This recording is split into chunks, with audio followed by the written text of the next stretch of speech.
जय माता दी मित्रों, हमारे YouTube चैनल में आप सभी का स्वागत है। तो मित्रों, आज हम सुनेंगे कामदा एकादशी व्रत कथा।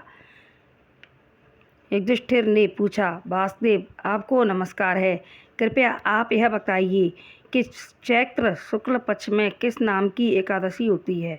भगवान श्री कृष्ण बोले, राजन एकाग्र चित्त होकर यह पुरातन कथा सुनो, जिसे वशिष्ठ जी ने राजा दिलीप के पूछने पर कहा था।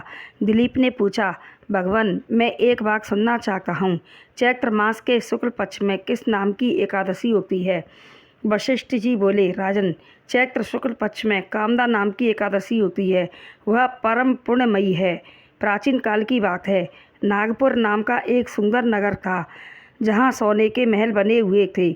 उस नगर में पुंडरीक आदि महाभयंकर नाग निवास करते थे। पुंडरीक नाम का नाग उन दिनों वहाँ राज्य करता था। गंधर्व, किन्नर और अप्सराएं भी उस नगरी का सेवन करती थीं। वहाँ एक श्रेष्ठ अप्सरा थी, जिसका नाम ललिता था। उसके साथ ललित नाम वाला गंधर्व भी था। वे दोनों पति पत्नी के रूप में रहते थे। एक दिन की बात है, नागराज पुंडरीक राजसभा में बैठकर मनोरंजन कर रहा था।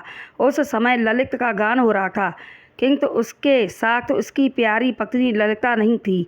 गाते गाते उसे ललिता का स्मरण हो आया, अतः उसके पैरों की गति रुक गई और जीभ लड़खड़ाने लगी। नागों में श्रेष्ठ करकोटक को ललित के मन का संताप ज्ञात हो गया, अतः उसने राजा पुंडरीक को उसके पैरों की गति रुकने और गान में तृप्ति होने की बात बता दी। करकोटक की बात सुनकर नागराज पुंडरीक की आंखें क्रोध से लाल हो गईं और उन्होंने श्राप दे दिया कि तू राक्षस हो जा। महाराज पुंडरीक के इतना कहते ही वह गंधर्व राक्षस हो गया।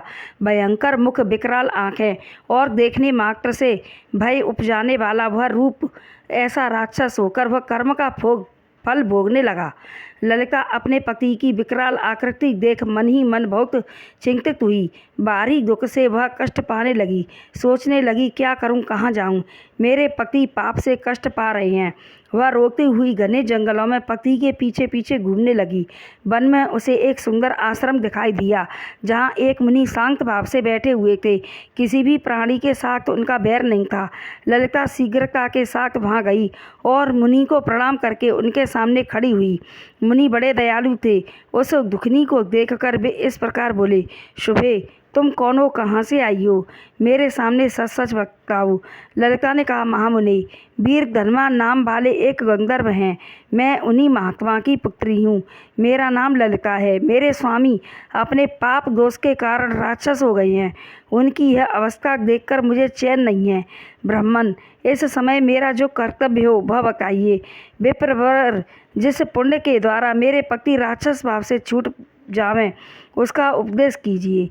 ऋषि बोले, भद्रे, इस समय चैत्र मास के शुक्ल पक्ष की कामदा नामक एकादशी तिथि है, जो सब पापों को हरने वाली और उत्तम है।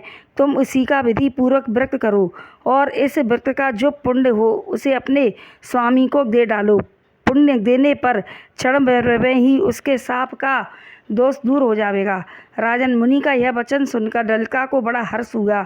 उसने एकादशी को उपवास करके द्वादशी के दिन उन ब्रह्मर्षि के समीप भगवान वासुदेव के श्री विग्रह के सामने अपने पति के उद्धार के लिए यह वचन कहा, मैंने जो यह कामदा एकादशी का उपवास व्रत किया है, उसके पुण्य के प्रभाव से मेरे पति का राक्षस भाव दूर हो जावे।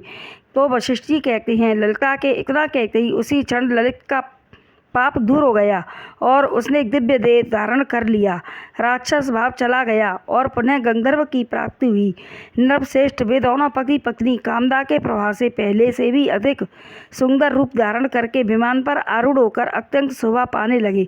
यह जानकर इस एकादशी के व्रत का यत्न पूर्वक पालन करना चाहिए।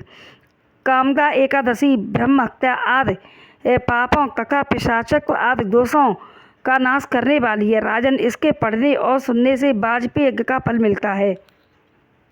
बोलो एकादशी मैया की जय। तो मित्रों, मेरी यह कहानी पसंद आई हो तो चैनल को लाइक, शेयर व सब्सक्राइब करें।